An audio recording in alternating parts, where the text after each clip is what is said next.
পুজো বাড়ির মতো একটা পাঁচ মিশালি সবজি বানাবো। তো কী কী সবজিতে দিয়েছি চলো সেটা আগে দেখে নিই। এই দেখো সবজিতে রয়েছে আলু, বাঁধাকপি, এদিকে বরবটি, এটা গাজর, বেগুন, করলা, মূলো, কুমড়ো, পটল, কচু, কুঁদরি, আর এটা হচ্ছে মিষ্টি আলু। সাথে এই যে বড়ি দিয়েছি, পাঁচফোড়ন, শুকনো লঙ্কা। ওদিকে কড়াই বসিয়ে দিয়েছি। চলো, কড়াই গরম হয়ে গেছে, ওর মধ্যে দেব সর্ষের তেল। তেল গরম হয়ে গেছে, আগে আমি বড়িগুলোকে ভেজে নেব।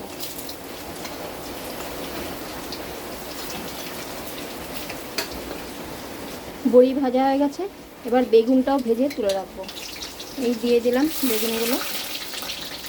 বেগুনটার মধ্যে এবার একটু নুন হলুদ দিয়ে ভাজবো। নুন দিয়ে দিলাম একটু, আর একটু হলুদ দিয়ে দিলাম। বেগুনটা বেশি ভাজবো না, হালকাই ভাজবো, তাই এবার তুলে রেখে দিই বেগুনটা।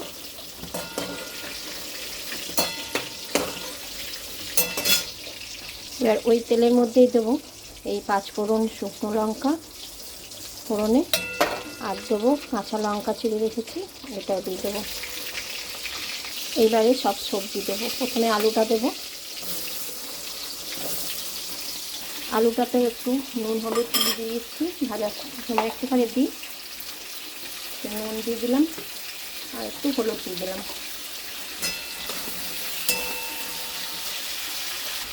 এবারে গাজর আর মূলো দিয়ে দেবো। গাজর মূলোটা একটু শক্ত, তো ওই জন্য দিয়ে দিচ্ছি। এইবারে এই রাঙালু আর কচুগুলো দিয়ে দেবো। কচুগুলো দিয়ে দিচ্ছি। এগুলো নেড়ে চেড়ে ততক্ষণ এটা ভাজা হোক, একটু ঢাকা দিয়ে দিই। ঢাকা দিয়ে ভাজা হবে। এবারে পটলগুলো দিয়ে দিচ্ছি এতে। পটলটা দেব আর কুঁদরি দেব। খুব বৃষ্টি পড়ছিল, তাই জন্য আওয়াজটা ব্যাকগ্রাউন্ডে একটু মানে বিচ্ছিরি, মানে ঝরঝর ঝরঝর একটা আওয়াজ হচ্ছিল। কিছু মনে করো না এটার জন্য। এখন বৃষ্টিটা থেমেছে, তাই আওয়াজটাও কম আছে। চলো পটলটা ভাজা হোক ততক্ষণ। সবজিটা পুরো এরকম ঢাকা দিয়ে ভেজে ভেজে করতে হবে। এবারে দেব কুমড়োগুলো। কুমড়ো আছে আর এই যে করলা আছে, এগুলো সব দিয়ে দেবো একবারে। বরবটিটাও দিয়ে দিলাম। সব দিয়ে ঢাকা দিয়ে ভাজবো খালি। এই ঢাকা দেওয়া থাক। এইবারে বাঁধাকপিটা দিয়ে দিচ্ছি এতে, আর তার সঙ্গে বড়িগুলোও দিয়ে দেবো। সব দেওয়া হয়ে গেছে। এটা খুব ভালো করে নেড়ে ছেড়ে এটা ভাজতে হবে। আবার একটু ঢাকা দিয়ে দিই। সবজি সব ভাজা হয়ে গেছে। হ্যাঁ, একটুখানি অল্প একটুখানি আদা বাটা দেবো, অল্প একটু জিরে গুঁড়ো দেবো, বেশি না। আর একটু মিষ্টি মিষ্টি হবে তো, তাই জন্য একটুখানি গুড়ের পাউডার দিয়ে দিলাম। এবার খুব ভালো করে এটাকে হালকা হালকা করে নেড়ে কষতে হবে।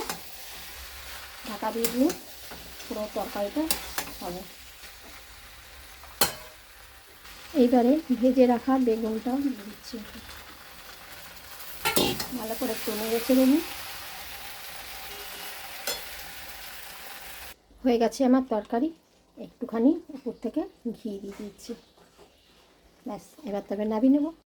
এই দেখো হয়ে গেছে আমার মিক্স সবজি। কেমন হয়েছে অবশ্যই কিন্তু জানিও।